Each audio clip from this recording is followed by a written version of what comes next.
Alors bonsoir, on se retrouve au cours numéro 17, Bezrat Hachem, toujours de Shabbat, parler d'un sujet. Tiens, je ne sais pas si on va terminer ce soir ou si on va l'étaler sur deux cours, mais en tout cas, on va commencer maintenant et jouer l'écran.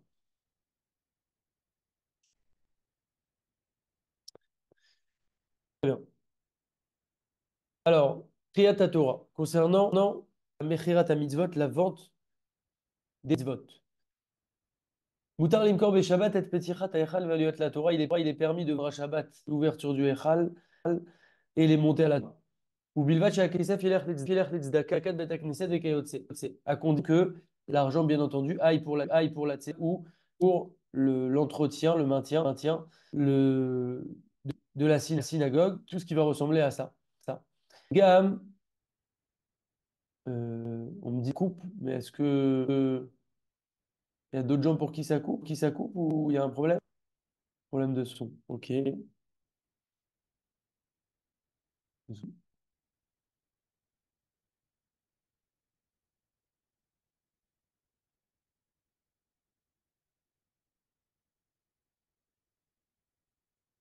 Vous m'entendez?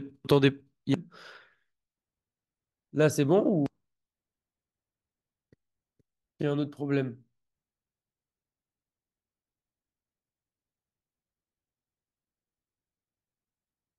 Du coup.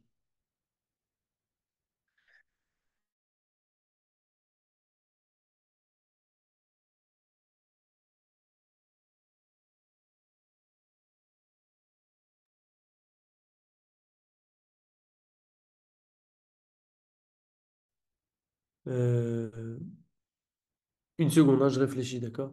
Quel peut être le problème? Est-ce que, pour ceux qui étaient la semaine dernière, est-ce que c'est exactement la même chose que la semaine dernière, le problème?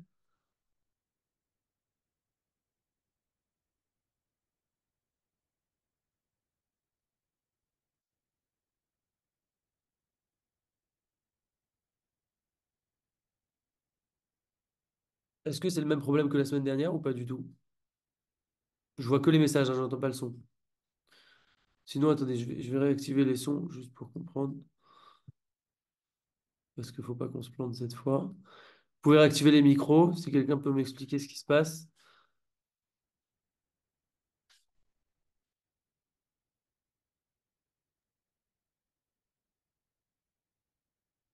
Parle un peu, Shimon, voir parce que ça a l'air d'être rétabli là, le son. Essaie de Ok, parler. là je vais parler pour essayer de voir si le son il coupe cette fois ou s'il y a un problème. Est-ce que vous m'entendez? J'ai enlevé le micro, mais c'est pour voir si ça fonctionne.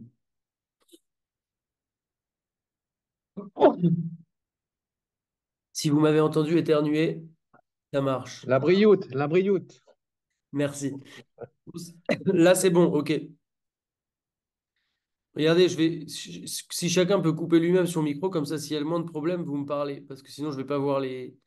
Si je passe à côté des messages, on va se rater. Donc, désactivez chacun vos micros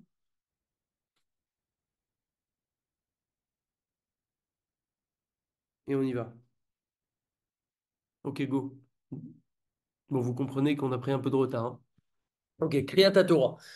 Lecture de la Torah. Donc, Mechirat Mitzvot. Donc, on se retrouve pour notre cours numéro 17 sur les halachot de Shabbat. Et on parle ce soir d'un sujet à part entière qui sera sur un ou peut-être deux cours, qui est la lecture de la Torah et de la Haftara. Donc, Kriyat Torah, Mechirat Mitzvot. Mutar limkor Shabbat et petichat ha'echal ve'aliyot la Torah. Il est permis de vendre à Shabbat l'ouverture du Echal et les montées à la Torah. Ubilvat she'hakesef yelach letzedaka, car zakat bet hakneset vekayotse. À condition que l'argent aille pour la tzedaka ou pour le maintien, l'entretien de la synagogue et tout ce qui s'apparente à ça.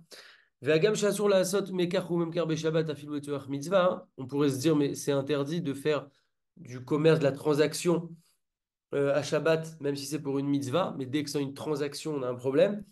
Mikol Makom, Kevan chez Enkan Marasekinyan, puisqu'ici il n'y a pas vraiment d'acquisition à proprement parler, et la Raki Traivut Bapé la Tzedaka, mais seulement un engagement verbal pour donner la Tzedaka, alors Moutar, ce sera permis. C'est pour ça que c'est permis. Velachen, Moutar Gam Laharor, Magbiat Beshabbat, Avour Aniim, Ochizuk Mosdot Torah, Vechesed et Kotse Basé, et c'est aussi pour cette même raison-là qu'on a le droit de faire un appel à Shabbat pour des institutions de Torah, des institutions de Chesed, etc. Parce que ce n'est qu'un engagement verbal et on n'est pas vraiment en train d'acquérir et de transférer quelque chose.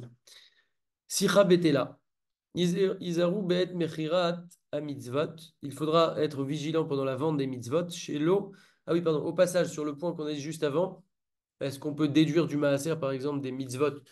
Bon, déjà, de manière générale, il faut toujours faire attention dans quel endroit on donne son argent. C'est pas juste de dire, bon, ça a l'air bien, on y va, et puis voilà. Et il faut faire attention, là où arrive notre tzedaka, faire attention à ça. En tout cas, est-ce qu'on peut déduire les mitzvot? Oui, on peut déduire l'argent des mitzvot dès lors qu'il y a des frais de maintien dans la Sina, ne serait-ce qu'un chazan, par exemple, ou s'il y a des shiurei Torah qui sont organisés dans la Sina, etc. On pourra déduire ça du maaser. Sicha betela. Euh, une des discussions futiles. Izaru bet mechirat mitzvot shelo la soir sicha betela. On fera attention pendant la vente des mitzvot de ne pas parler de choses futiles. Souvent, c'est le moment où on commence à se perdre, à commencer à discuter, etc. Et donc, c'est vrai qu'il faut faire très attention à ça. De manière générale, il faut faire attention dès lors qu'on est dans le Beth Knesset, mais encore plus pendant les moments où on n'est pas en train de prier, parce qu'on est encore plus amené à parler. Ou Matov Lerien Bessefer ou Pirouche Rachi à la paracha, et combien il est bon de plutôt faire utiliser un livre étudié pendant ce moment-là de la vente des mitzvot, d'étudier dans un livre ou dans un chumash avec l'explication de Rashi, par exemple, sur la paracha, etc.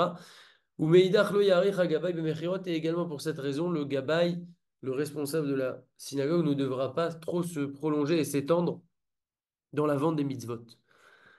À Torem ve'eno meshalem, celui qui fait un don et qui ne paye pas. On a une question ici qui est posée. Adam shekanar ali à la Torah besrum mesuyam, un homme qui a acheté une montée à la Torah pour un montant donné, ou mizezman shevaad bet knesset medaber al libo sheshalem et rovo ve'u mitramek ve'lo meshalem, et ça fait très longtemps que les responsables de la SINA essayent de lui parler pour lui demander de payer ses dettes, et lui à chaque fois il fuit et il ne paye pas.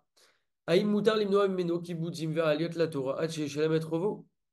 Est-ce qu'il est permis de l'empêcher en quelque sorte de monter à la Torah et aussi de l'honorer jusqu'à tant qu'il n'a pas payé sa dette? On parle ici de quelqu'un qui vraiment, ça fait plusieurs fois qu'on lui dit, on lui rappelle. A priori, il n'a pas de problème pour payer et on ne parle pas de quelqu'un qui peut traverser une phase difficile, qui décale un petit peu son paiement en informant, etc. On parle de quelqu'un qui fait, entre guillemets, qui disparaît, quoi. Tchouva, réponse. Imeno Meshalem, Over Shnei Isurim. S'il ne paye pas, il transgresse deux interdits. Premier interdit, Over al Neder, il transgresse un Neder, un engagement. Et donc ça, c'est déjà un problème en soi. Deuxième interdit, Areu Gozel et Bet Knesset, voici qu'il vole la Sina. Pourquoi il vole la Sina? Mishum Sha'acher Ayakone ou Meshalem. Parce que si lui, il n'avait pas acheté, et que maintenant lui, surtout, va ne pas vouloir payer, il y aurait eu quelqu'un d'autre qui l'aurait acheté et qui aurait lui payé. Donc là, il est en train de voler la synagogue. Les fichar, c'est pourquoi Itrou Bochavre Avaad, les Shalem et Trovato, les gens de la synagogue, les responsables lui demanderont de régler sa dette. Les Kolzman chez Ochzak, chez Noé Shalem, et tant qu'il maintient et qu'il dit qu'il ne payera pas, Rachel et Noé qui vous dit, on peut, oui, l'empêcher de monter, on peut, oui, l'empêcher de ne pas lui faire des honneurs, on peut ne pas lui faire des honneurs, etc., etc. Tout ça pour le réveiller et le secouer un petit peu. C'est l'occasion de rappeler au final qu'il faut vraiment essayer de payer ses dons toujours en temps et en heure. Déjà, toujours quand on fait un don à la SINA, des mots de ses Shabbat, dès la sortie de Shabbat, le noter sur son téléphone ou une liste de choses qu'on a à faire pour ne pas oublier, parce que souvent on peut soit oublier le don, soit oublier le montant, etc. Et c'est un problème. Et de payer aussi très rapidement ses dons, puisque dans tous les cas, on va le payer, donc autant le payer rapidement. Euh, et on dit qu'il paye ses dettes s'enrichit. Non, je rigole, enfin, je ne sais pas d'où ça vient cette expression, mais c'est certainement vrai dans le sens où quelqu'un qui paye ses dettes en temps et en heure, c'est une personne a priori qui est carrée et qui devrait normalement avoir une vie carrée. Minag Israël. Aminag anachon keshesh simcha keshabat chatan au bar mitzvah. On a un minag qui est donc un minag juste et convenable et adapté. Quand il y a une simcha comme un Shabbat Ratan ou une bar mitzvah, chez l'Olimkor est à mitzvot, et là l'itnan les bar à la simcha, de ne pas vendre les mitzvot, mais plutôt de les donner au Baal Simcha, donc celui pour qui c'est la fête, donc si c'est un marié, bah, la famille du marié, si c'est un bar mitzvah, la famille du bar mitzvah, etc. Veu mechabed et rovav, et ça sera lui, le Baal Simcha, qui va honorer ses proches, donc on les vend pas et on lui dit, tiens, distribue à ta famille, à qui tu veux. Et on fait ça pour honorer sa simpra. Veyesh nehagou limkor rak aliyot mashlim ou maftir. Il y en a qui ont pris l'habitude de vendre, dans ces cas-là, seulement les montées de mashlim, donc c'est la dernière montée, et maftir. On va expliquer après ce que c'est Mashli, Maftir, etc. Kedeshemi Sheyeshlo Yom Hashana, pour que celui qui a un Yom Hashana, donc un Yirtzeit en Yiddish pour les Ashkénazes, c'est un anniversaire donc de Haskara, quoi. Yuchal La'alot, parce que souvent ceux qui ont une Haskara, que c'est l'année du décès de quelqu'un de leur famille, ils ont l'habitude de monter à Maftir. On expliquera aussi plus tard ça. Donc des fois, on donne tout au Baal Simcha et on garde quand même le Mashlim et le Maftir pour ces gens-là, pour qu'ils puissent monter. Ou Behemet, Shia la Gabaïm, la tête et Adarat Alze, les Chabed et Baal Simcha. Et il faut vraiment que les responsables de la SINA euh, puissent faire attention à ça et prêtent attention à ça, de faire kavod et de respecter et d'honorer la personne dont c'est la simra pour lui faire honneur. Chez Kvar Amou Chazal, car nos Chachamim m'ont déjà dit, Chazal, Chachamim, Zechronam Livracha, Anaek Bahem, Minak Derecheres, conduis-toi envers eux avec un Minak de Derecheres, donc en considérant les gens avec de la politesse, de la classe en quelque sorte. Vélo itnaagu be kamsanout, et il ne faudra pas qu'ils se conduisent avec kamsanout en étant radins, sous-entendu, ils ne vont pas vendre les mitzvot aujourd'hui, donc c'est un manque à gagner, etc. Non, il ne faudra pas raisonner comme ça. Ve'adraba, mais au contraire, qui mechabedai et chabed, Akadosh Baruch Hu nous dit que ceux qui m'honorent, je les honorerai. Donc, si le gabaï agit comme le souhaite Akadosh Baruch Hu, il ne peut en récolter que des bonnes choses, et il n'y a pas lieu de craindre quoi que ce soit ici. Rimonim l'irvoda shel Torah. Concernant les rimonim, donc c'est ce qu'on pose sur le Sefer Torah, que ce soit les Sefer Torah rouleaux ou même les boîtiers en général, il y a deux petits pics en bois sur lesquels on peut mettre les rimonim en guise de décoration pour le Sefer Torah et de kavod pour le Sefer Torah. Yesh le asir et rimonim, mais Sefer Torah kodem atfila. Avant la tfila, il faut que quelqu'un vienne et retire les rimonim. Ou bet otzat sefer me echal, et au moment où on va sortir le Sefer Torah du echal, azoche bemizot rimonim, celui qui a été zoché, donc soit il a acheté, soit on lui a offert, soit on a donné à quelqu'un la mise des rimonim. Yanir rimon echad betzad yemin veikaven les midat chesed, à chesed. Il prendra le rimonim droite et il la mettra du côté droit du Sefer Torah. Et il aura la kavana de midat chesed, donc la mida de bonté. Verimon echad betzad smol, et il mettra la rimon du côté gauche. Veikaven les midat agvura. Et il aura comme intention l'amida de la gvoura, de la rigueur. Donc droite recette, gauche gvoura, c'est des intentions qu'il faut avoir comme ça pour celui qui peut au moment où il met les rimonim. Euh, Rabbeinu Yosef Raïn, donc le Ben Ishraï, il nous explique que ça contient des très grands secrets, en fait, ces rimonim, et quand on fait cette action-là de les mettre avec ses cavanotes, etc., on ne va pas rentrer maintenant dans les détails. L'idée, en tout cas, c'est qu'il faut que quelqu'un les retire avant pour qu'on puisse avoir à les mettre au moment où on vient sortir le Sefer Torah. Parce qu'on ne va pas sortir le Sefer Torah, les enlever pour les remettre. Donc, il faudra les enlever avant, de manière à ce que quand on vient chercher le Sefer Torah, on puisse mettre à ce moment-là les rimonim. Concernant le Berir Shemé, c'est une fila très très élevée. On va d'ailleurs la traduire qu'on lit quand on ouvre le Sefer Torah. Je crois qu'on ne lit pas ça en semaine. En tout cas, la majorité des gens ne lisent pas ça en semaine. On le lit en général le Shabbat ou les Yom Tov, etc. Peut-être à Rosh Chodesh aussi. En tout cas, cette fila-là, on la lit quand on ouvre le Sefer Torah, quand on ouvre, pardon, le Echal. Beptichat Echal, à l'ouverture du Echal, Iftechu Gam et Sefer Torah. Beodo Be'echal, on ouvrira également le Sefer Torah dans le Echal, on l'ouvre comme ça, quand c'est un boîtier en tout cas. Donc ça, c'est en fonction des minagim des différentes communautés. Il y a des communautés qui ne peuvent pas l'ouvrir, c'est un rouleau. Il y a des communautés qui l'ouvrent pas tout court. Ça dépend en tout cas. À ce moment-là, quand on a ouvert le Echal, on dit la prière de Berir Shemé. C'est une prière qui vient du Zohar dans la paracha de Vayakel. Et euh, on dit là-bas Berir Shemé, on va traduire. Donc on ouvrira le Echal, Arma où se trouve le Sifrei Torah. Ça vient du livre Porte de la délivrance que je vous encourage fortement à acquérir puisqu'il change tout simplement la tfila. Et on formulera certaines requêtes avant de sortir le Sefer Torah, enroulé préalablement jusqu'à la paracha qu'on devra lire ce jour-là. Donc, au passage, on voit que le Sefer Torah, il faut idéalement qu'il soit déjà prêt à la paracha qu'on va lire. Maintenant, s'il n'y a qu'un Sefer Torah qui n'a pas été mis à jour, ça on le met à jour après, mais idéalement, il faudra qu'il soit déjà prêt. En tout cas, quand on ouvre le Echal, on dit donc cette prière-là de Berir Shemé qui est en araméen.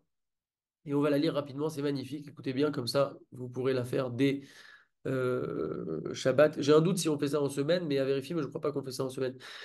Bercheme de Alma, bénis le nom du maître du monde. Berir kitrar veatrar, bénis ta couronne et l'endroit où tu résides. Yereutar imramar Israël et Olam, que soit ta bienveillance, ton peuple, que soit ta bienveillance envers ton peuple Israël à jamais, donc que tu sois bienveillant envers le peuple, et le salut de ta droite fais voir à ton peuple dans ton sanctuaire, pour répandre sur nous la meilleure de ta lumière et accepter nos prières avec pitié. Donc, écoutez bien les mots. Que soit la volonté devant toi, que tu nous prolonges la vie dans le bien, et que je sois, moi, ton serviteur, compté parmi les justes, pour avoir pitié de moi, et pour me garder, moi, et tout ce qui est à moi, et ce qui appartient à ton peuple Israël, et ce qui appartient à ton peuple Israël. Tu es celui qui nourrit tous et entretient tous. Tu es celui qui est le maître absolu sur tout. Tu es celui qui règne sur les rois et le règne t'appartient à toi seul. Je suis le serviteur du Saint béni soit-il, qui se prosterne devant lui. Quand on dit ça, parce que là-bas dans la il faut se prosterner un petit peu comme ça en avant pour ne pas dire quelque chose et faire le contraire, ou en tout cas dire quelque chose sans l'appliquer pour paraître comme quelqu'un qui ment en fait. Donc à ce moment-là, quand on dit des saguinas, on se prosterne un petit peu, qui se prosterne devant lui et de devant la gloire de sa Torah à tout temps et moment. Non pas en un mortel je mets ma confiance, et non sur un ange de Dieu je m'appuie, mais seulement en Dieu qui est aux cieux, qui est Dieu de vérité, et sa Torah est vérité, et ses prophètes de vérité, et fait beaucoup de bonté et vérité en lui. Et vérité. En lui, moi, je mets ma confiance. Et en l'honneur de son nom, vénérable et saint, moi, je dis des louanges, que soit la volonté de devant toi, que tu ouvres mon cœur à comprendre ta Torah, et que tu me donnes des enfants mâles, masculins donc, qui font ta volonté, et que tu remplisses les demandes de mon cœur et les demandes du cœur de tout ton peuple, Israël, pour le bien, la vie et pour la paix. Amen. D'ailleurs, quand on dit ici, l'Ibaï, Michaline, Libaï, les demandes de mon cœur, c'est quand on dit comme ça, quand on dit on fait une fila, Kol Michalot, Libenu, les Tova, Velivracha, toutes les demandes de notre cœur, les Tova, Velivracha, pour le bien et pour la bracha, en fait, ça veut dire que toutes les choses auxquelles on n'a pas pensé, ou toutes les choses qu'on n'a pas pu exprimer, que Hachem les exauce pour notre bien. Donc voilà, cette prière-là, très très importante à dire quand on ouvre le Sefer Torah. On continue. Olechet Sefer Torah vechazarato. Donc quand on transport du Sefer Torah, Kishimotzi mat Sefer Torah me'echal le Teva, quand on sort le Sefer Torah du Echal vers la Teva, où on va lire la Torah, Molichin uto keshu patouar.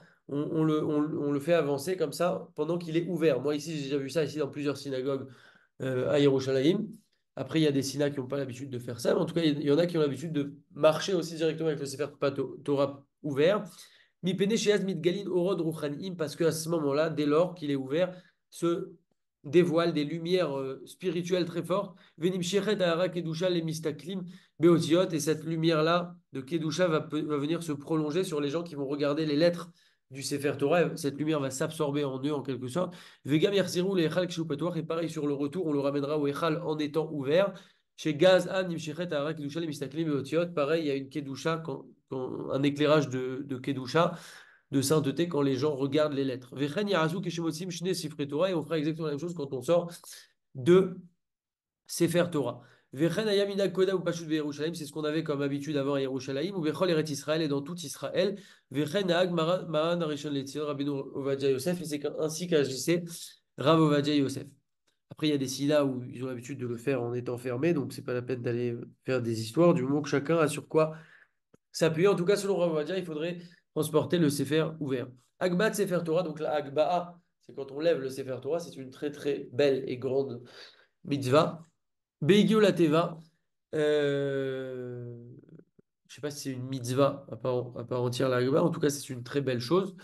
Begia la Teva, donc quand on arrivera à la Teva, Yagbiat à Sefer, on lèvera le Sefer, Veir et Aktav, l'école à Kaala, Omdim, les Mino, les Smono, et on montrera l'écriture donc à toute l'assemblée qui se trouve à droite et à gauche, Veistovev, Ima Sefer, Gam la Achorov, et on se tournera également pour les gens qui sont derrière. Donc en général, ce qu'on fait, c'est qu'on tourne un tour entier dans le sens toujours des aiguilles d'une montre. Quand on tourne en général, c'est toujours vers la droite. Pareil à l'Echadodi, quand on se tourne à Boïkala, ben on se tourne vers la droite. Pour la petite démo, donc vers la droite, dans le sens des aiguilles d'une montre, c'est tout simple, c'est comme ça.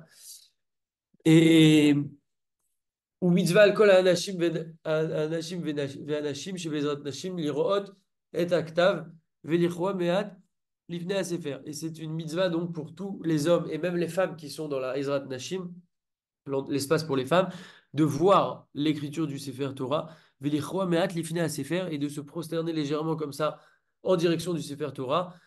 Et de dire, et aussi, c'est bien aussi de voir la première lettre de son prénom. Donc, si par exemple la paracha c'est Ve'ele Shemot, Ve'ele Shemot, donc moi par exemple c'est Shimon, donc le premier Shin qui intervient c'est Ve'ele Shemot, le première lettre du mot Shemot, donc de regarder le Shin, et chacun comme ça avec la première lettre de son prénom. Bon, pour les femmes ça va être compliqué, mais parce que c'est trop loin, mais en tout cas pour les hommes, voilà. Si vous portez des lunettes, n'oubliez pas de les mettre à ce moment-là. Et donc à ce moment-là, quand il tourne, on dit le passouk de Vezot à Torah. Euh, Et donc, Vezot à Torah, au passage, c'est très important. Donc, on dit Vezot à Torah, donc on montre cette Torah-là.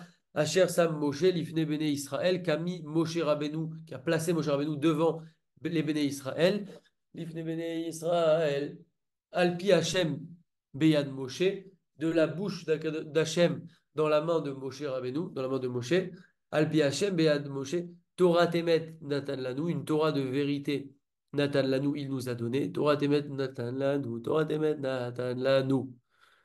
Baruch Asher Bachar Banu. Et là, très attention, j'ai fait l'erreur moi personnellement pendant des années, de très nombreuses années. Comme on dit souvent Baruch Hashem, bah, je croyais que c'était Baruch Hashem. En fait, pas du tout. C'est Baruch Asher, comme je le montre ici, et c'est pour ça que j'ai souligné 3 fois le R. C'est Baruch Asher Bachar Banu. Littéralement, ça veut dire béni. Soit celui, Bahar Banou, qui nous a choisi. Donc, on parle d'Hachem. Béni soit celui qui nous a choisi. Baruch Hacher, Bahar Banou. Avec un R, retenez bien et partagez cette information au plus grand nombre parce que moi, je m'amuse souvent à essayer de voir les gens qui disent Baruch Hashem pour aller après les informer. Alors, des fois, on a mal entendu ou des fois, les gens le disent bien et on croit qu'ils le disent mal. Mais en tout cas, il faut savoir que c'est Baruch Hacher. Et aussi, on peut dire Vezat Torah Hashem Sa Moshe, Lifne Bene Israël, Alpi Hashem Beyad Moshe, Alpi Hashem Beyad Moshe. Et là, on peut répéter 2 fois le nom de Dieu. Il n'y a pas de problème parce qu'il y en a qui disent la première fois Alpi Hashem avec le vrai nom de Dieu, et la deuxième fois, ils disent Hashem littéralement, comme je vous le dis là, mais il n'y a pas de problème de dire 2 fois le nom de Dieu. La raison, je l'ai entendu une fois, mais je ne saurais pas bien vous la restituer, mais c'est qu'en fait, ça constitue comme un passouk en soi, ou en tout cas une phrase en soi. Et donc, je peux la répéter 2 fois ou plus sans aucun problème. C'est comme si je lis un passouk, par exemple, de Teilim, je peux lire complètement le nom de Dieu si je lis le passouk entier. Kan Mevoir Masechet Sofrim, c'est ainsi que c'est ramené dans la Masechet Sofrim. Mitzvah l'école Anashim Benashim, c'est une mitzvah pour tous les hommes et toutes les femmes. Lire Hot et Aktav et de voir l'écriture du Sefer Torah. Il y a une grande sainteté, comme on avait dit juste avant. La sainteté la Gdusha des lettres, elle imprègne ceux qui regardent maintenant le Sefer Torah. Et donc, et de s'incliner un petit peu, de se prosterner légèrement comme ça, et de dire Vezot, Torah, etc., etc., etc. Ou Kshemotim Sine Sfarim, et quand on sort de Sefer Torah, Yagbi Wachne Asfarim, Veiru et Aktav la Sibour, on fera la Agba avec les 2 Sifrei Torah. Moi, dans la Sina où je suis, et ben, ils prennent les 2 Sefer Torah, il y a une personne à côté de l'autre, et ils les font tourner les deux en même temps, et on les montrera donc au Tsibour. Dikduk Akriya, concernant la précision dans la lecture. Donc, à la Koré Torah liot baki betarame amikra. Il incombe à celui qui lit la Torah d'être baki, d'être professionnel, expérimenté dans les ta'amim de la lecture du mikra, donc de la lecture de la Torah. Les ta'amim, ça se traduirait par quantiliation. Donc, c'est en fait les notes de musique pour savoir comment lire la Torah. Ou bebitou yaotiot keogen. C'est pas aussi que les notes de musique, parce que c'est aussi la ponctuation finalement, parce que quand on sait quand c'est la fin, on sait quand c'est le début, etc.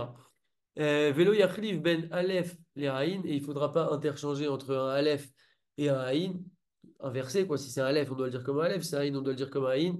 Ben He les Aleph, entre un He et un Aleph. Ben Chet les Kaf, etc., etc., etc. Il faut bien faire la distinction entre ces lettres-là et bien prononcer. C'est des choses qui s'apprennent petit à petit. Il faut s'intéresser à ces choses-là. Vechen Yevaki ben Nikoud Keogen, également, il faudra être Baki, donc pareil, expérimenté dans les Nikoud. Donc le Nikoud, c'est les Nekudot, les points qu'on met en fait en dessous des lettres, comme il faut. Vélo Yachlif ben Shavenar, les Shavenar, il ne faudra pas inverser entre un Shavena et un Shavenar. Là, on rentre un petit peu dans les choses techniques, mais juste pour expliquer, c'est très rapide le Shavé. Si j'ai ce mot-là, par exemple, Veyadou, on ne voit pas très bien là, mais il y a 2 points ici. Le Veyadou, c'est 2 points l'un sur l'autre. Quand c'est au début d'une lettre, ou même ici dans ce cas-là, le Veyadaou, que ça soit ici ou ici, je ne lis pas Veyadéou. Je ne dis pas V, je ne dis pas Veyadéou, je dis Veyadaou. Par contre, euh, excusez-moi, on reprend. Dans ce cas-là, quand il est au début d'un mot ou quand il est dans ce cas-là, ça dépend des cas en fait, il faut connaître après. Là, par exemple, je vais le dire le et. Je vais dire v, donc il y a le et ici, v, il y a d ou, je vais dire aussi le et ici. Par contre, il y en a où c'est un silence, par exemple ici, levavrem, c'est deux points, et vous voyez que je ne dis pas levaverem, mais je dis levavrem. Donc ça, c'est un chavé nar. Bon, il faut bien connaître et savoir lire en fait. Yesh nahagou le'amid ha'adam shebaki be'ta'ami ha'mikra ve'yodea lesamenotam. Il faut mettre quelqu'un à côté du lecteur de la Torah qui peut lui faire des signes pour la ponctuation, pour en cas de doute ou en cas de problème qui puisse l'aider et le guider, qui puisse aider le lecteur, quoi. Olil Roshlo et Shemot Taramim, ou qui viennent à lui souffler le nom des Tahamim, des conciliations, pour qu'il puisse savoir quoi faire comme Taham au moment où il lit, s'il a un problème. Veze Adif Yoter Mishia Kore Atzmo, Istakel Midepaham Bechumash Aliado. Et c'est largement préférable de mettre quelqu'un à côté qui va faire les signes ou souffler le nom des signes, plutôt que le lecteur en vienne à lire dans le chumash qui est imprimé à côté. Pourquoi? Kiyash Rashash chez Maïkre, Ezoteva, chez l'Omitor Sefer. Parce qu'il y a une crainte que quand il va regarder sur le chumash à côté, il y a une crainte qu'il lise ne serait-ce qu'une seule lettre à partir du livre imprimé et non pas à partir du Sefer Torah. Et ça serait un problème. Donc si par exemple il dit Vaïdaber et il lit le début du mot et il finit Daber par exemple sur le Sefer Torah, mais le Vaïdaber, le début du mot, il l'a dit sur le chumash, imprimé c'est un problème parce que quand on lit à la Torah, on ne doit pas lire par cœur, il faut absolument lire du Sefer Torah directement chaque mot et même chaque lettre. Donc c'est pour ça qu'il vaut mieux mettre quelqu'un à côté. Chazan Bessachar, donc un Chazan qui est rémunéré. Katav Rajba, le Rajba écrit Agun Veraoui Yoter, la Kachat Shaliar Tzibour Bessachar, mais Asher Beitnadvut. Il est préférable de prendre un Shaliar Tzibour, un officiant qui reçoit un salaire, un paiement, plutôt que quelqu'un qui va le faire en donnant son service gratuitement. Pourquoi? Kika Asher Shaliar Tzibour Mekabel Sachar, car quand l'officiant reçoit un salaire, ou Makpid Yoter, il est plus vigilant, plus rigoureux. Ou Bonen, Venizer y a fait, et il médite bien, il fait attention, il est vigilant. Pourquoi? Parce qu'il reçoit un salaire et qu'il veut bien recevoir son salaire et qu'il a envie de revenir et d'être recommandé, etc., etc., etc., et qu'il a une vraie responsabilité parce qu'il est payé pour ça. Donc, il va être plus précis, plus vigilant. Alors que quelqu'un qui ne va pas être payé, il va peut-être faire un peu moins bien. Et c'est pour ça que le Rajba nous dit que c'est préférable d'avoir un officiant payé. Vega Maliédésé, et également par cela, de cette manière, l'autre, il y a allé. Si maintenant il y a quelqu'un qui fait la prière et qui gère aussi donc les montées, pardon, pas les montées. Si il y a un Shaliach Tzibour, un officiant qui est payé pour faire son rôle donc d'officiant, alors c'est pas tout un chacun qui va dire oui, moi j'aimerais bien faire Mitra et moi j'aimerais faire. Et comme ça évite aussi les histoires, les bagarres, puisque quelqu'un est payé officiellement pour ça, c'est son travail, c'est son rôle, et donc il le fera sans aucun problème. Ven l'archoche basé Meissour sera un Shabbat, et on ne va pas craindre ici l'interdit de recevoir un salaire à Shabbat. Chez Kevan Shaoskim va mitzvah moutar. Comme c'est une mitzvah, alors ce sera permis de recevoir un salaire à Shabbat. On avait dit plus haut que on peut vendre les enchères, bien que des transactions même si ça serait des transactions de mitzvah, ça serait un problème parce qu'on ne peut pas faire de transactions à Shabbat, même si c'est pour une mitzvah. On avait dit là-bas, il n'y a pas vraiment de transaction puisque c'est juste un engagement par la bouche pour acheter une montée, etc. Donc il n'y a pas de problème. Mais ici, on voit qu'une mitzvah, quand c'est une mitzvah, sans parler de transaction, on parle juste de la réalisation d'une mitzvah parce que l'officiant, il vient faire une mitzvah en faisant maintenant officiant. Alors, dans ces conditions-là, comme c'est une mitzvah, là, on considère que c'est une mitzvah et donc il pourra recevoir un salaire Shabbat sans aucun problème. Comme par exemple, je ne sais pas, un chômeur qui va faire Shabbat, qui va être chômeur dans un Shabbat Ratan, bah, il travaille, il est payé pour ça. Et donc, ça sera aussi dans le même esprit. S'il y a une mitzvah, il pourra recevoir un salaire à Shabbat. Euh, Teima le Koré Torah, quelqu'un qui va lire à la Torah, est-ce qu'il pourrait goûter quelque chose? Adam Khalash ou Chazan chez Eshlo Tzorer, une personne qui est affaiblie ou un Chazan, un officiant qui en aurait besoin. Rachaï Lishtot Kosté, il lui sera permis de boire un verre de thé. Les Tzartziach et Kolo, Lit'om Mashéou Ben Shacharit les Moussaf. Il lui sera permis, donc pourquoi maintenant on parle de la Kriyat Torah? Donc on est entre Shacharit et Moussaf. Rappelez-vous, on a dit que le Shabbat matin, on peut, comme tous les autres jours de la semaine en fait, boire quelque chose, jamais manger, mais boire quelque chose avant la tfila, boire un thé, boire un café, etc. Par contre, on a dit que dès lors qu'on a fini la tfila de Shacharit, alors à ce moment-là tombe l'obligation de faire le kiddush pour pouvoir boire ou manger quoi que ce soit. Par contre, le Chazan, s'il en a besoin aussi, ce sang faible, on lui permettra de boire ou même de goûter quelque chose, si c'est quelque chose qui va lui faire du bien, je sais pas, il veut prendre une cuillère de miel, il veut goûter quelque chose pour bien pouvoir lire la Torah, on lui permet de faire cela entre Shacharit et Moussaf, et on nous rajoute quand même, Ve'im yachol lekadesh ve'lishtod revit mitsanavim o lechol kazaïtuga, et si quand même il peut faire le kiddush, et bien sûr, s'il fait le kidouche, tout le but, c'est, comme on l'avait dit, en kidouche et labim comme Seouda. Et on avait dit que pour valider le kidouche, juste après qu'on ait fait la formulation du kidouche, on a deux options pour que ça soit il faut qu'il y ait une Seouda sur place. Et pour qu'il y ait une Seouda sur place, ça se fait soit par la boisson avec un Révi'it 86 millilitres de vin ou de jus de raisin, soit par du mésonote à partir des céréales, en mangeant un kazaïd 27 grammes de mésonote. Ça, c'est pour valider le kidouche. Donc, c'est ça qu'il devra faire ici s'il veut que son kidouche en soit un véritablement. Donc, s'il a la possibilité de faire le kidouche, quand même, c'est mieux qu'aider chez au kidouche. Tavo à la bracha, que ce soit sur lui la bracha, s'il est capable d'agir ainsi et de faire quand même le kidouche, même si on lui a permis de le faire maintenant parce qu'il doit lire la Torah, c'est mieux de faire kidouche quand même. Et après qu'il ait fait la tfila de Moussaf, il devra refaire le kidouche. Très bien. Une seconde, une seconde, une seconde. Je vois si on arrête là.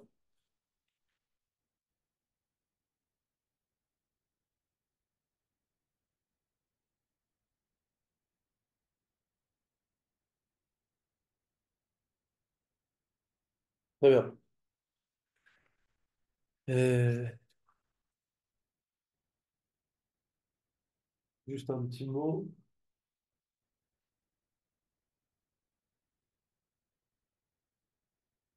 Ok. On a terminé avec ça pour ce soir. Juste un petit mot pour terminer. Une petite minute de Moussard.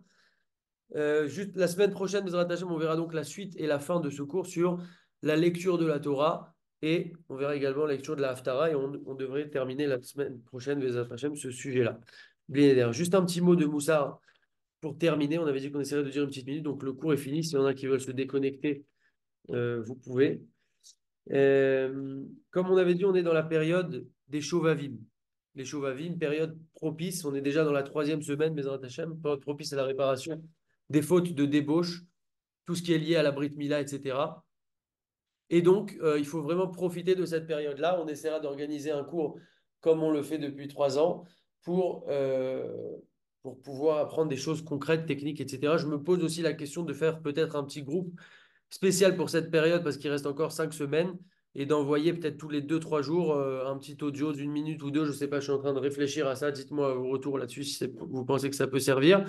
Parce que au final, quand il y a ce cours-là, bah, c'est très bien parce qu'on a plein, plein, plein de choses d'un coup. Mais l'idée, c'est aussi de profiter de toute la période sur le long terme et pas juste en une fois avec une grosse quantité d'informations. Donc, peut-être que les deux, c'est intéressant. En tout cas, il y a un Rav Israël Shlomo qui nous dit comme ça. On a un verset dans la Torah qui nous dit Re'e anochi noten lifnechem hayom beracha uklala. C'est Hachem qui nous parle et il nous dit voilà, regardez, aujourd'hui, j'ai mis devant vous la bracha et la klala. Et on sait que là-bas, on nous explique, si vous choisissez mon chemin et que vous faites tout ce que je vous dis, etc., c'est Akadosh Baruch Hu qui nous parle, alors vous aurez de la bracha. Et si vous ne faites pas ce que je vous dis, alors, chas shalom, vous aurez de la klala. Et ce Rav, il nous dit que ça, en fait, cette phrase-là, il y a ici une allusion que le principal du choix, du libre arbitre d'un homme dans sa vie, c'est concernant le sujet de sa vie, de sa vue, de sa vision.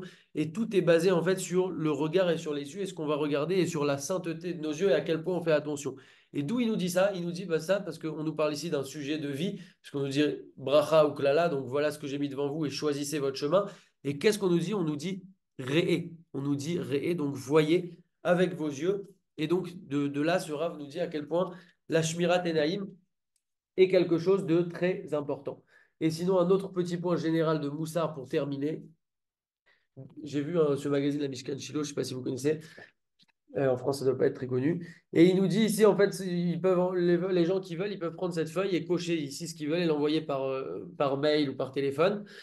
Et en fait, c'est plein de, d'engagement à prendre, des bonnes résolutions en quelque sorte. C'est des choses assez simples, mais en les lisant, je me suis rendu compte qu'on ne faisait pas forcément tout ce qu'il fallait, même dans les choses les plus basiques. Donc, c'est juste pour partager quelques idées, des pistes de réflexion et d'amélioration. Donc, je vous lis quelques points comme ça. Les horaires Mugdam Yoter Kar chez Yezman, les Torah Nefila, je vais traduire directement. Se lever un petit peu plus tôt pour se préparer un peu pour cette fila, pour faire bien cette fila, idéalement, bien entendu, en minyan. Il serait temps d'y aller et de démarrer petit à petit, bien entendu, Bezrat Hashem. Deuxièmement, faire les brachot du matin à voix haute et avec Kavana, c'est très important. On nous dit, je crois que c'est le Ben Israël qui nous dit ça, que chaque bracha du matin qu'on fait, ça éclaire une lumière très très importante. Et donc chaque bracha, en fait, elle a son impact.